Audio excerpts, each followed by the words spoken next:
Israeli সেনাবাহিনীর হামলায় ফিলিস্তিনের গাজায় যখন প্রতিনিয়ত মানুষ মরছে, তখন দেশটিতে সফর করেন ইউরোপের বিভিন্ন মসজিদের কিছু ইমাম।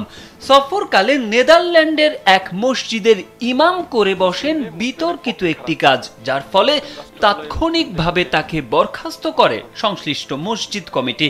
মঙ্গলবার নেদারল্যান্ডের বিলাল মসজিদ কমিটি ইমাম ইউসুফ মুসিবিহকে বরখাস্ত করে জানায়, এ মুহূর্ত থেকে প্রতিষ্ঠানের সঙ্গে তার আর কোনো সম্পর্ক নেই। জানা যায়, ইসরায়েলের প্রেসিডেন্ট আইজ্যাক হারজগের সঙ্গে সাক্ষাৎ করায় ইমামকে মসজিদ থেকে বরখাস্ত করা হয়। এর আগে ইউরোপের 15টি দেশের মুসলিম নেতাদের একটি প্রতিনিধি দল সম্প্রতি ইসরায়েল সফরে যায়। ওই প্রতিনিধি দলে ইউসুফও ছিলেন।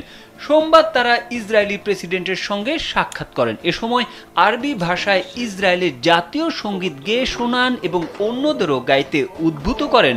ইউসুফ নেদারল্যান্ডসের উত্তরাঞ্চলীয় শহর আল কমারের বিলাল মসজিদের ইমাম ছিলেন। এ সফরের আয়োজন করে এলনেট নামের একটি বেসরকারি সংস্থা। তারা ইসরায়েল ও ইউরোপের মধ্যে সম্পর্ক জোরদারে কাজ করছে। প্রতিনিধি দলটি গতকাল ইসরায়েলের পার্লামেন্ট সহ অধিকৃত পূর্ব জেরুজালেমে অবস্থিত ওল্ড সিটিতে থাকা মুসলিম, খ্রিস্টান ও ইহুদিদের ধর্মীয় স্থান পরিদর্শন করে। প্রতিনিধি দলের নেতৃত্বে রয়েছেন ফ্রান্সের বিতর্কিত ইমাম হাসেন চালগুমি। আসসালামু আলাইকুম দর্শক, সবাই কেমন আছেন? আলহামদুলিল্লাহ, আমি খুবই ভালো আছি।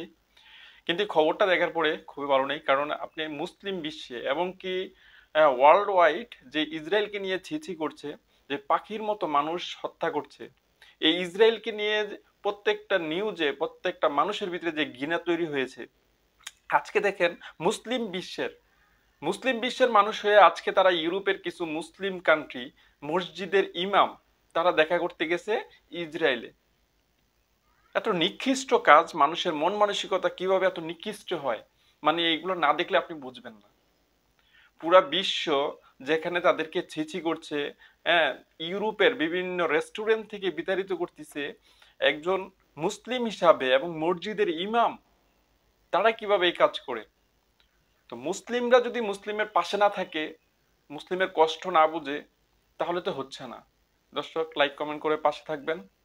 আসসালামু আলাইকুম।